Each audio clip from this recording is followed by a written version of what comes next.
जय हिंद साथियों, आपका अपने यूट्यूब चैनल में हार्दिक स्वागत है। साथियों, आज हम आगामी राष्ट्रीय मींस कम मेरिटशिप एग्जाम को लेकर जो महत्वपूर्ण प्रश्न हैं उन पर चर्चा करेंगे। आज हम शैक्षिक योग्यता के अंतर्गत संविधान या राज्य व्यवस्था के प्रश्नों को जानेंगे। साथियों, पहला प्रश्न है, भारतीय संसद के सदन कौन कौन से होते हैं? तो इसका सही उत्तर होता है ऑप्शन पहला, भारतीय संसद के 2 सदन होते हैं। उच्च सदन को राज्यसभा बोलते हैं और निम्न सदन को लोकसभा कहते हैं। साथियों, जो प्रश्न हैं इनसे परीक्षा में सवाल निश्चित रूप से पूछे जाएंगे। आप इनको जो है कॉपी में लिख भी लें। अगला प्रश्न है, राज्यसभा में निर्वाचित सदस्यों की संख्या कितनी होती है? इसका सही उत्तर है ऑप्शन चौथा 233। कुल सदस्य संख्या 245 होती है। 12 सदस्य राष्ट्रपति द्वारा मनोनीत किए जाते हैं। आगे लिखा भी हुआ है। अगला प्रश्न है, राज्यसभा में कितने सदस्य राष्ट्रपति द्वारा मनोनीत किए जाते हैं? इसका सही उत्तर है ऑप्शन पहला, 12 सदस्य। अगला प्रश्न है, भारतीय संसद का अंग इनमें से कौन नहीं है?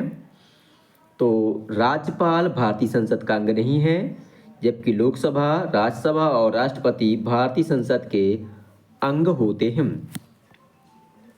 अगला प्रश्न है, लोकसभा में सत्ताधारी दल का मुखिया कौन होता है? तो इसका सही उत्तर है ऑप्शन सी, प्रधानमंत्री।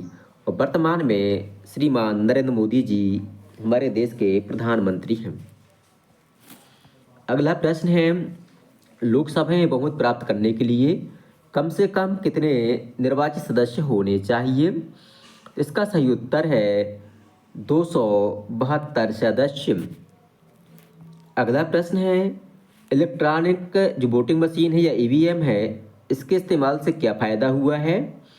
इससे जो है मतपत्र के कागज़ की बचत हुई है, अर्थात पर्यावरण को फायदा हुआ है।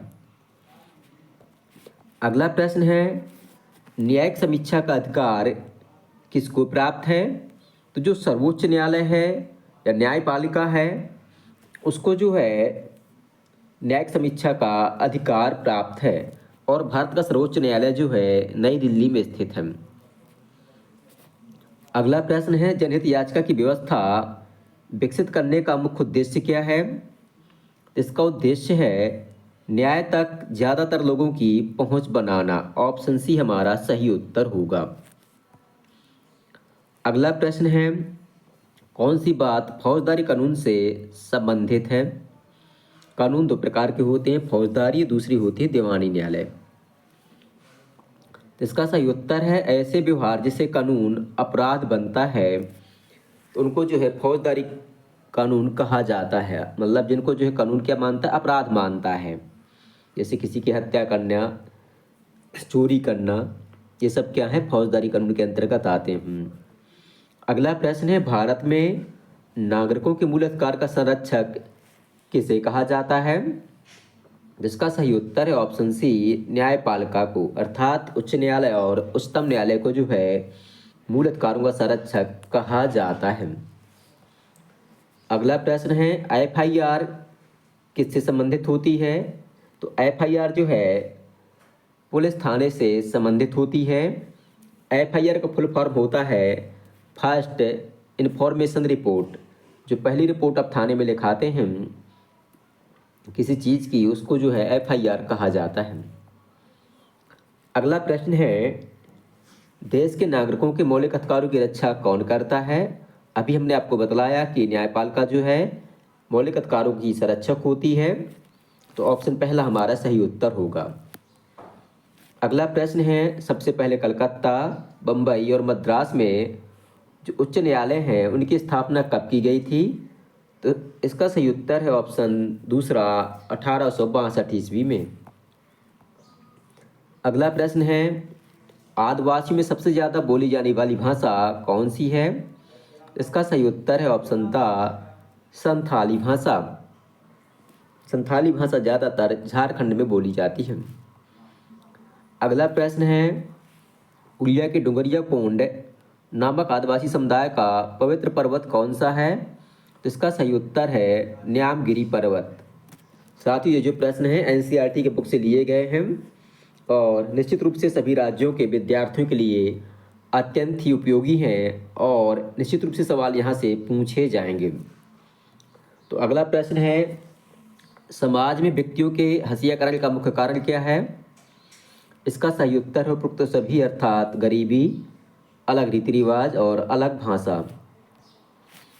अगला प्रश्न है, भारत की लगभग कितने प्रतिशत आबादी आदिवासियों की है? तो भारत में लगभग 8% आबादी जो है आदिवासियों की है। अगला प्रश्न है, जो सच्चर कमेटी है इसका गठन कब किया गया था? इसका गठन वर्ष 2005 में किया गया था। अगला प्रश्न है, वर्तमान समय में कौन सा समुदाय हंसियाकरण का शिकार है? इसका सही उत्तर है ऑप्शन द, ये सभी, अर्थात आदिवासी, आर्थिक रूप से जो पिछड़े वर्ग हैं और जो अल्पसंख्यक समुदाय हैं, ये सभी हाशियाकरण के शिकार हैं। साथियों, ये थे संविधान के कुछ महत्वपूर्ण प्रश्न। इनसे परीक्षा में सवाल निश्चित रूप से पूछे जाते हैं। आप इन प्रश्नों को जो है कॉपी में नोट कर लें और आपको वीडियो पसंद आए तो वीडियो को लाइक करें, अपने साथियों के साथ शेयर करें और हमारे चैनल को सब्सक्राइब करना बिल्कुल भी न भूलें, ताकि आगे आने वाला अपडेट या वीडियो आपको समय से मिल सके और आपकी तैयारी बहुत अच्छे से हो सके। बहुत बहुत धन्यवाद।